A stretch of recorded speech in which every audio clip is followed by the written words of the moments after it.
मृत्यूच्या वेळी शरीरासोबत काय घडते? गरुड पुराण. मृत्यू म्हटलं की अनेकांना घाम फुटतो, अंगावर काटा उभा राहतो. लोकांना मृत्यूबद्दल खूप भीती वाटते. पण भगवान श्रीकृष्णांनी भगवद्गीतेमध्ये सांगितल्याप्रमाणे जो या पृथ्वीवर जन्म घेईल त्याला मृत्यू ही अटळ आहे. पण तुम्हाला माहिती आहे का, मृत्यूच्या वेळी व्यक्तीला खूप वेदना होतात. मृत्यूच्या वेळी अनेक लोकांचा आवाज बंद होतो आणि माणूस रडायला लागतो. गीता, गरुड पुराण यासारख्या आपल्या धार्मिक ग्रंथामध्ये मृत्यूबद्दल अनेक गोष्टी सांगण्यात आल्या आहेत. मृत्यूच्या वेळी शरीरासोबत काय घडते हे आज आपण जाणून घेऊयात.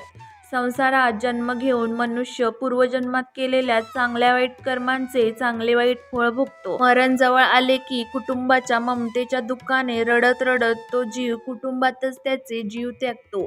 जेव्हा चेतन शरीर पदार्थासारखे बनते, जेव्हा मृत व्यक्तीचा आत्मा घशात अडकतो, त्यावेळी मृत व्यक्तीला दिव्य दृष्टी प्राप्त होते, ज्याद्वारे तो सर्व जग एका दृष्टीत पाहतो आणि काहीही बोलू शकत नाही. या कारणास्तव जवळ आलेल्या यमदूतांच्या भीतीमुळे प्राणादी वायू आपल्या ठिकाणाहून निघतो. त्यावेळी मृत व्यक्तीचा एक क्षणही अनेक युगांसारखा जातो. 100 विंचू चावल्यामुळे जी वेदना होते ती वेदना आत्म्याला निघताना होत असते.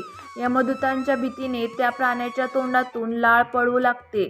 पापी माणसांचा जीव गुदद्वारातून बाहेर पडतो आणि पुण्यवानांचा जीव मुखातून बाहेर पडतो. मृत्यूसमयी जीव यमदूतांना भेटतात. ते यमदूत क्रोधाने डोळे लाल झालेले, भयंकर चेहऱ्याचे, कावळ्यासारखे केस वर करून दात किसणारे काळेवाकडे चेहरे, प्रचंड पंजासारखी शस्त्रे घेऊन तेथे येऊन थांबतात. त्या दूतांना पाहून भीतीने तो प्राणी त्याचा मलमूत्र त्याग करतो.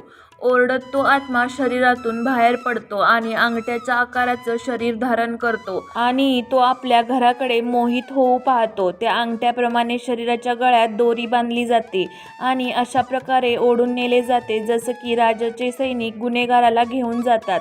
मृत्यूनंतर नरकाच्या प्रवासाला जाताना माणूस थकतो, तेव्हा यमराजाचे दूत त्याला घाबरवतात आणि त्या पापी प्राण्याला नरकातील दुःख सांगतात.